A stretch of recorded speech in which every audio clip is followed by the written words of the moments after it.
अस्सलाम वालेकुम, मैं हूं मरीम नवाज और आज तारीख है 12 फरवरी 2025।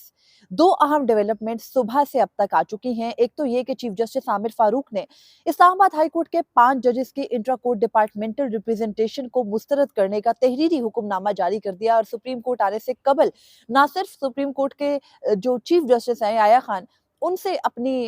एक नजरियाती इख्तलाफ उन्होंने अपना जाहिर कर दिया, और दूसरा ये कि जो 8 सफ़हात में उन्होंने खींच तान के अपने ही उसमें लिखी गई बातें जो हुक्मनामे के अंदर हैं, उनको अपनी दी गई दलील से मुतज़ाद कैसे कर दिया, और इस हुक्मनामे के अंदर उन्होंने इंट्रा कोर्ट डिपार्टमेंटल रिप्रेजेंटेशन मुस्तरद करके सरफराज डोगर की सीनियरिटी को कैसे डिफेंड किया और कैसे ये यकीनी बनाया कि वो चीफ जस्टिस की दौड़ में रहें। इससे मुतालिक हम इस व्लॉग में बात करेंगे, और साथ ही हम ये बात करेंगे कि मुस्लिम लीग नून की हुकूमत, जिनका खासा हमेशा ये रहा है कि वो जब भी इक्तदार में आई उन्होंने जजेस को टारगेट किया, वो जब भी इक्तदार में आए उन्होंने सुप्रीम कोर्ट के अंदर हमेशा से बगावत करने की कोशिश की, चाहे वो 1997 था, चाहे वो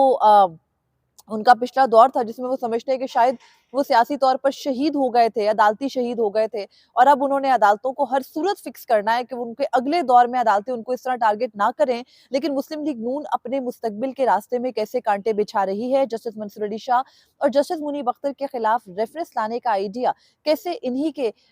जो गले है वो पड़ सकता है, इससे मुतालिक इसी व्लॉग में बात करेंगे। तो सबसे पहले ये कि चीफ जस्टिस आमिर फारूक जो कि इस्लामाबाद हाई कोर्ट में अपने आखिरी दिन गुजार रहे हैं, और वो कोशिश कर रहे हैं कि किसी भी तरह से इस्लामाबाद हाई कोर्ट के अंदर हर वो मुमकिन तब्दीली करके जाएं कि जिसको आगे मुस्तकबिल में कोई आने वाला चीफ जस्टिस रिवर्स बैक ना कर दे। लेकिन एडमिनिस्ट्रेटिव ऑर्डर्स जो होते हैं, जो इंतजामी ऑर्डर्स होते हैं, उनका सबसे बड़ा मसला ये होता है कि वो एक सिग्नेचर से ना वापस हो जाते हैं। जैसे काजी फरीद ईसा ने बड़ी कोशिश की, उन्होंने मुख्तलिफ कमेटियां बदली, उन्होंने जस्टिस मंसूर अली शाह को कमेटियों से निकाला, उन्होंने अपने मुखालिफिन जो भी उस वक्त उनके जजेस हो गए थे उनको निकाला। तो फिर क्या हुआ कि जब वक्त बदला और काजी फरीद ईसा की जगह याया खान आफरीदी आए, हालांकि वो 2.0 काजी फरीद ईसा साबित हुए, लेकिन फिर भी उनके आने से भी ये हुआ कि जितने इंतजामी साइड के ऑर्डर्स थे काजी फरीद ईसा के, वो रोल बैक हुए। तो आमिर फारूक के ऑर्डर्स भी, अगर तो कोई आजाद जज बन जाता है इस्लामाबाद हाई कोर्ट का चीफ जस्टिस, तो वो ज्यादा दिन चल नहीं पाएंगे। मगर खैर, आज चीफ जस्टिस आमिर फारूक ने जो 5 जजेस की जानिब से एक इंट्रा कोर्ट डिपार्टमेंटल रिप्रेजेंटेशन दायर की गई थी, उस पर अपना 8 सफ़हात का हुक्मनामा जारी किया है। Justice Mohsin Akhtar Kiyani, justice Tariq Mahmood Jahangiri, justice Babar Sattar, justice Sardar Ejaz Ishaq और जस्टिस समन रिफत इम्तियाज ने ये रिप्रेजेंटेशन दायर की थी, जिसमें उन्होंने ये कहा था कि जो अभी आपने 3 जज इम्पोर्ट किए हैं, आप हमें बता दीजिए उनको कैसे आपने हमसे सीनियर करार दे दिया। उनको तो हल्फ लेना था। जो आईने पाकिस्तान के तहत मुख्तलिफ शेड्यूल्स बने हैं, उन शेड्यूल्स के अंदर दर्ज है कि जो एक जज है वो अपने हाई कोर्ट, मुतलका हाई कोर्ट के अंदर काम करने का हल्फ उठाता है, तो आप कैसे उसे पाबंद कर सकते हैं कि वो दूसरी हाई कोर्ट में आकर भी काम करे। तो और वहां पर भी वो सीनियर तरीन तस्वुर हो, इन जजेस को तो हल्फ लेना चाहिए और फिर हल्फ के बाद उनकी सीनियरिटी का तयन होगा। तो इस नुक्ते के ऊपर चीफ जस्टिस आमिर फारूक ने 8 सफाती जो है वो अपने रिप्रेजेंटेशन का जवाब देते हुए लिखा है, माय डियर कुलीग्स, और उसके अंदर उन्होंने कहा है कि मैं सबसे पहले आपको ये बताता हूँ कि इस्लामाबाद हाई कोर्ट में आने वाले 3 जजेस हैं, उनसे मुतालिक जो वजारत कानून है उसने नोटिफिकेशन क्या किया। उन्होंने नोटिफिकेशन में बताया कि जस्टिस सरफराज डोगर, जस्टिस खादिम हुसैन सोमरो और जस्टिस मोहम्मद आसिफ को तीनों हाई कोर्ट से, यानी लाहौर हाई कोर्ट से, सिंध हाई कोर्ट से और बलूचिस्तान हाई कोर्ट से तबादला करके इस्लामाबाद लाया गया। और उसके बाद वो ये कहते हैं कि अगर आप सिर्फ इस नोटिस को देखें, नोटिफिकेशन को देखें, तो आपको नोटिफिकेशन को देखकर पता चलता है कि इन जजेस की जो हल्फ लेने की तारीख है वो मुख्तलिफ हाई कोर्ट्स के अंदर क्या है। जस्टिस सरफराज डोगर ने हल्फ लिया 8 जून 2015, जो खादिम हुसैन सोमरो हैं उन्होंने अपना हल्फ लिया 14 अप्रैल 2023, और जो जस्टिस मोहम्मद आसिफ हैं उन्होंने 20 जनवरी 2025 यानी पिछले माह में अपना हल्फ लिया। अभी एक माह भी मुकम्मल नहीं हुआ और उनका तबादला सुप्रीम कोर्ट कर दिया गया। तो अब उसके बाद आमिर फारूक ये कहते हैं कि जज की तैनाती और ट्रांसफर में फर्क है। यानी वो कहते हैं कि उन्होंने बाकायदा क्लियर लिखा कि ये 2 अलग चीजें हैं, और यही वो बात है जो याया खान भी मुसलसल हमसे मुलाकात में कह चुके हैं कि ट्रांसफर कोई और बात है, सीनियरिटी कोई और बात है। लेकिन आमिर फारूक का उसको देखने का अंदाज मुख्तलिफ है, और याया खान ये कहते हैं कि उनके देखने का अंदाज मुख्तलिफ है। अब जस्टिस आमिर फारूक ये कहते हैं कि इन दोनों चीज़ों में यानी तैनाती और ट्रांसफ़र में फ़र्क होता है। और वो ये कहते हैं कि जो एक दफ़ा अगर कोई जज हाई कोर्ट तैनात होकर हल्फ़ ले लेता है, या वो 62 साल की उम्र में रिटायर होगा या बरतरफ हो जाए, या सुप्रीम कोर्ट तैनात हो जाए, या इस्तीफ़ा दे दे, इन 4 सूरतों के बगैर ही इन 4 सूरतों पर ही वो हाई कोर्ट के जो जज के तौर पर उसका ओहदा है वो ख़त्म होता है। यानी या तो वो बरतरफ हो जाए, या तो वो इस्तीफ़ा दे दे, या तो वो सुप्रीम कोर्ट तैनात हो जाए, या फिर वो 62 साल यानी 62 इयर्स ऑफ एज तक पहुँच जाए, तो ही उसके हाई कोर्ट के जज की मियाद जो है वो खत्म होती है। तो वो ये कहते हैं कि अगर एक मर्तबा मुतल्लिका हाई कोर्ट का हल्फ उठा लिया हो जज ने, तो उसको ज़रूरत नहीं है कि वो दूसरी हाई कोर्ट में जाकर भी हल्फ ले। और इसके अलावा वो ये भी कहते हैं कि अगर ज़रूरत होती तो आईने पाकिस्तान के अंदर ये भी लिख दिया जाता कि दूसरी हाई कोर्ट में जाकर जज हल्फ लेगा। फिर चीफ जस्टिस आमिर फारूक कहते हैं कि तबादले का जो तरीक़ेकार है वो आईने पाकिस्तान में दर्ज है, और उसमें कहीं ये पाबंद नहीं किया गया कि जहाँ आर्टिकल 200 के अंदर ये लिखा है कि जज तबादला होके जा सकते हैं, वहाँ ये भी लिखा जा सकता था कि तबादले के साथ जज को दूसरे हाई कोर्ट में जाकर हल्फ भी लेना होगा। तो वो कहते हैं जब आईने पाकिस्तान इस पर खामोश है तो ये पाबंदी नहीं है। और वो ये कहते हैं कि भारत के अंदर दो के भारतीय कानून हमसे मुख्तलिफ है, लेकिन वहाँ पर तो बड़े मामूल के साथ जो जजेस होते हैं उनका ट्रांसफर एक हाई कोर्ट से दूसरे हाई कोर्ट में होता है, तो वहाँ पर भी जज कोई नया हल्फ नहीं लेते। फिर उसके बाद वो ये कहते हैं कि अगर आईने पाकिस्तान में ये दर्ज होता कि किसी जज की सीनियरिटी जिस दिन से वो ट्रांसफर होगा वो आखिरी नंबर पे कंसीडर होगा, तो हम उसको उस तरह देखते हैं, लेकिन जब ये दर्ज नहीं है तो हम इसको ऐसे तसव्वुर नहीं कर सकते। उसके बाद जो आमिर फारूक हैं वो इस 8 सफ़ाती अपने ऑर्डर के अंदर ये लिखते हैं कि भारत की तरह पाकिस्तान में ट्रांसफर पॉलिसी नहीं है, लेकिन सदर पाकिस्तान कानून के मुताबिक ट्रांसफर कर सकते हैं। जब जज का ट्रांसफर होता है तो उस हाई कोर्ट के जज के तौर पर उसका स्टेटस बरकरार रहता है और वो तब्दील नहीं होता। सीनियरिटी भी पहले हल्फ से ही होगी और ट्रांसफर के वक्त नई सीनियरिटी नहीं होगी। भारतीय सुप्रीम कोर्ट ने भी एक अहम फैसले में वाज़ेह किया है कि तैनाती और ट्रांसफर में फ़र्क होता है। तो जब चीफ जस्टिस आमिर फारूक के पास कोई और वजह नहीं रही, उन्होंने पाकिस्तान में जो है वो फ़ारूक इरफान का जो फैसला था लाहौर हाई कोर्ट का, सुप्रीम कोर्ट का, उसका हवाला देते हुए कहा कि जस्टिस फ़ारूक इरफान के केस में ये कहा गया था, आपको याद होगा कि जस्टिस फ़ारूक इरफान का जो हल्फ था वो लेट हो गया था, जस्टिस मुज़ाहिर नकवी का हल्फ पहले हो गया था, जस्टिस फ़ारूक इरफान मुल्क में नहीं थे, दोनों की तैनाती सेम डेट पर हुई थी, तो जस्टिस फ़ारूक इरफान ने सीनियरिटी का मामला चैलेंज कर दिया था। उन्होंने कहा था कि मैं भी बराबर ही तसव्वुर होना चाहिए हूँ, मैं जूनियर तसव्वुर नहीं होना चाहिए हूँ। तो इस बात पे जो सुप्रीम कोर्ट थी उसने ये करार दिया था कि क्योंकि आपने हल्फ बाद में लिया है, आप मुल्क में नहीं थे, तो जिस दिन से आपने हल्फ लिया है उस दिन से आपकी सीनियरिटी का तयन होगा। तो आमिर फारूक इसके ऊपर रिलाई करते हुए कहते हैं कि कहीं ये वाज़ेह नहीं है कि जज को नए सिरे से हल्फ लेना था, लिहाजा justice Sarfaraz Dogar Islamabad high court के सीनियर तरीन जज बरकरार रहते हैं, सीनियरिटी लिस्ट अपनी जगह पर हवस मौजूद है, और जो जजेस की डिपार्टमेंटल रिप्रेजेंटेशन थी, इंटर कोर्ट डिपार्टमेंटल रिप्रेजेंटेशन, उसको मुस्तरद किया जाता है इन तमाम तर वजूहात की बिना पर। अब चीफ जस्टिस आमिर फारूक ने गालिबन आज नोटिफिकेशन हो जाएगा, कल भी इम्कान था नहीं हुआ, आज हो सकता है कि नोटिफिकेशन हो जाए। तो नोटिफिकेशन हो जाने की सूरत में उन्होंने सुप्रीम कोर्ट तैनात हो जाना है, हल्फ लेना है सुप्रीम कोर्ट का और आ जाना है, क्योंकि चीफ जस्टिस याया अफरीदी तो वाज़ेह कर चुके हैं कि आइंदा हफ्ते से ये जजेस यहाँ पर काम कर रहे होंगे, तो ज़ाहिर-सी बात है अब हफ्ते के 2-3 दिन रह गए हैं, इनमें हल्फ भी होना है और जजेस ने यहाँ आ भी जाना है। तो अब ये हालात हैं, ये सूरत-ए-हाल है कि आने से कबल जो आमिर फारूक हैं, उन्होंने ना सिर्फ याया खान जो चीफ जस्टिस हैं, उनसे अपनी एक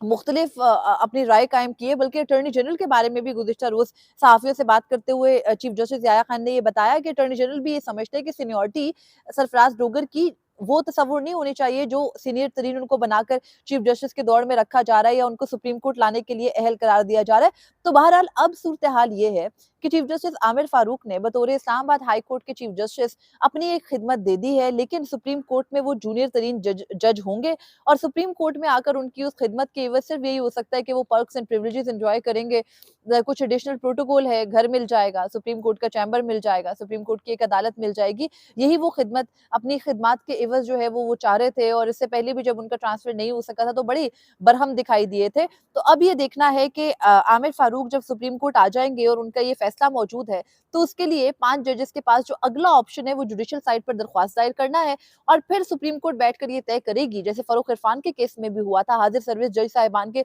मुकदमात में होता रहा है कि सीनियरिटी कैसे होती है, और उसमें चीफ जस्टिस याया खान तो ये वाज़ेह कर चुके हैं कि वो नहीं बैठेंगे उस बेंच के अंदर। बहरहाल अब आगे बढ़ते हैं, दूसरा अहम जो एक सिचुएशन है वो ये है कि राना सनाउल्लाह जो कि वज़ीर-ए-आज़म के सियासी अमूर के मुशीर हैं, उन्होंने गुज़िश्ता रोज़ एक बयान में ये कहा है कि सुप्रीम कोर्ट के 2 सीनियर जजेस का बाज़ मामलात में तर्ज़-ए-अमल ऐसा है कि उनके खिलाफ रेफरेंस बनाया जा सकता है। مسلم لیگ نون کا یہ وتیرہ رہا ہے کہ وہ ججز کے خلاف ریفرنسز لا کر کے خوار کرتی ہے، لیکن اس وقت کسی جج کے خلاف ریفرنس لانے کا ایک یہ جو ماحول بنا کے یا وہ ایک پتھر پھینک کے دیکھا جاتا ہے نا کہ کدھر تک اس کا اثر جائے گا، یہ وہ بیسیکلی ایکسرسائز ہے۔ سپریم کورٹ کے 2 ججز یعنی جسٹس منصور علی شاہ اور جسٹس منیب اختر کے بارے میں وزیر اعظم کی سیاسی امور کے مشیر یہ کہتے ہیں کہ وہ خط لکھ کر سپریم کورٹ کی کارروائی میں رکھنے ڈال رہے ہیں، تو وہ جو ہم نے 26ویں ترمیم کے تحت نظام نہیں بنایا اس کو بڑا مسئلہ ہو رہا ہے، اس کو خطرہ ہو رہا ہے۔ ہم نے بڑی مشکل سے لوگوں کو جو ہے وہ گھروں سے گھسیٹ کے ان کے چادر چار دیواری کو پامال کر کے، ان کے بچوں کو اغوا کر کے،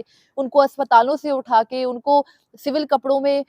کئی افراد کی جو ہے وہ نگرانی میں پارلیمنٹ میں جو ہے وہ لے کر آئے تھے ہم 21 اکتوبر کی رات، اور بڑی مشکل سے ہم نے صبح صادق تک بیٹھ کے رات کے اندھیرے میں وہ 26ویں ترمیم کی تھی۔ تو اب اس نظام کے خلاف اگر کوئی ایک بھی آواز اٹھے گی تو ہم اس کے خلاف ریفرنس بھی لا سکتے ہیں۔ اور پھر وہ یہ کہتے ہیں کہ ماضی میں بھی ججز یہ خطوط لکھتے تھے اور سپریم کورٹ میں کام نہیں کرتے تھے۔ تو رانا ثناء اللہ کی دانست میں جتنی بھی بات ان کی سمجھ میں آئی، ان کی عقل میں انہوں نے کر دی، گو کہ وہ ایک سینئر سیاستدان ہے، لیکن ان کو یہ یاد نہیں رہا کہ ماضی میں چیف جسٹس جو آپ کے فیورٹ اس ملک کے بدترین منصف قاضی فیض عیسیٰ تھے، انہوں نے جسٹس بندیال کے دور میں غیر فعالی اتنی قائم کی کہ انہوں نے نہ صرف رجسٹرار کے خلاف آپ کو خطوط لکھ کر کہا کہ رجسٹرار پاگل ہے، اس کو عہدے پر نہیں رہنا چاہیے، 22 گریڈ کا افسر انہوں نے اپنی طرف سے عشرت علی کو جو ہے وہ مینٹلی انساؤنڈ قرار دے دیا تھا اور اس کے خلاف وفاقی حکومت کو کارروائی کرنے کو لکھ دیا تھا، اور اس کے علاوہ انہوں نے اس وقت 4.5 مہینے تک چیمبر سے نکل کر ادھر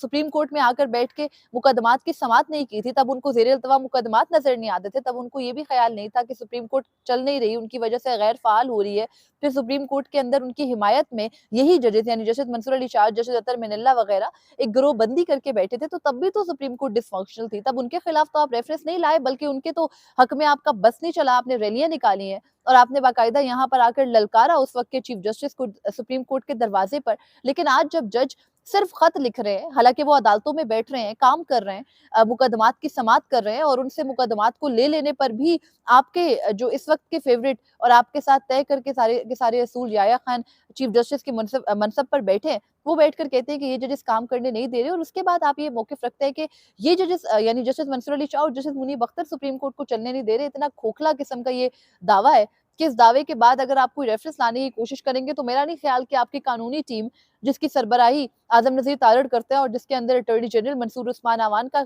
کردار سب سے اہم ہے، وہ کبھی بھی ان 2 جج صاحبان کے خلاف ریفرنس لائیں گے، کیونکہ جوڈیشل کمیشن کے اجلاس ہوں یا ان 2 جج صاحبان کے جو